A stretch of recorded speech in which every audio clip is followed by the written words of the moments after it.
అలసిన వాణిని ఊరడించు మాటలు. సహోదరుడు భక్తి సింగ్ గారి యొక్క పరిచర్య నుండి అనుదిన ధ్యానములు. ఈ దిన భాగము నవంబర్ 16. నేను నీకు కేడెము, నీ బహుమానము అత్యధికమగును. ఆదికాండము 15వ అధ్యాయము 1వ వచనము. ప్రధాన యాజకుడైన అహరోను ధరించిన న్యాయ విధాన పథకం పైనున్న 2వ రాయిపై ఇశ్శాఖారు అను పేరును కనుగొందుము. అనగా దేవుడు నాకు ప్రతిఫలము లేక జీతము దయచేసెను అని అర్థము. ఆదికాండము 30వ అధ్యాయం 18వ వచనము. ఈ పేరు మనకు ఎటువంటి లోక సంబంధమైన బహుమానం కొరకు గాని, ఏ వ్యక్తి యొక్క దయ కొరకు గాని చూడవద్దని నేర్పించుచున్నది. నీవెవరికైనాను దయ చూపించినను లేక దేవుని గృహంలో ఏదైనా పని చేసినను ఆ పనులను బట్టి ఏ వ్యక్తి నుండి ఎటువంటి బహుమానంనైనను ఆశించి చేయవద్దు. ఎందుకనగా మన ప్రభువే మన బహుమానము. ప్రభువుకు చేసినట్లే అన్ని పనులను చేయవలెను. కొలొస్సీలకు రాసిన పత్రిక 3వ అధ్యాయం 23వ వచనము. కొందరు స్కూల్ టీచర్లు ఇన్స్పెక్షన్కి ఒక వారము ముందు విపరీతముగా పనిచేయుదురు. తరగతి గదులను ఎంతో శుభ్రముగా చక్కగా ఉండునట్లు చేయుదురు.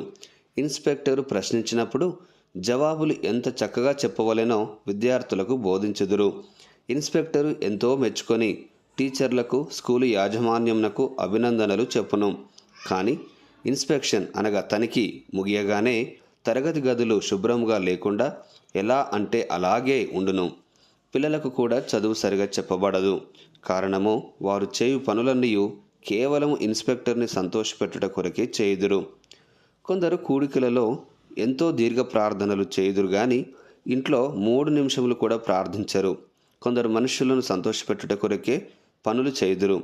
వారికి ఎటువంటి బహుమానము ఉండదు. దేవుని గృహంలోనైనను ఆఫీసులోనైనను ప్రతి పనిని ప్రేమతో నమ్మకముగా యథార్థముగా చేయుము. చిన్న విషయములలో కూడా నమ్మకముగా ఉండవలనని తెలుసుకొనుము. లూకాసు వార్త 16వ అధ్యాయము 10వ వచనము. మనము ఏమి చేసినను ఏమి పలికినను దానిని ప్రభువు నిమిత్తమేనని, ఆయన నామ మహిమ కొరకేనని చేయవలెను. అన్ని పనులను నమ్మకముగా చేయవలనను కోరికను కలిగి ఉండుము. ఇది మనలను దేవునికి సమీపముగా తీసుకొని వచ్చును. ముగింపు మాటలు.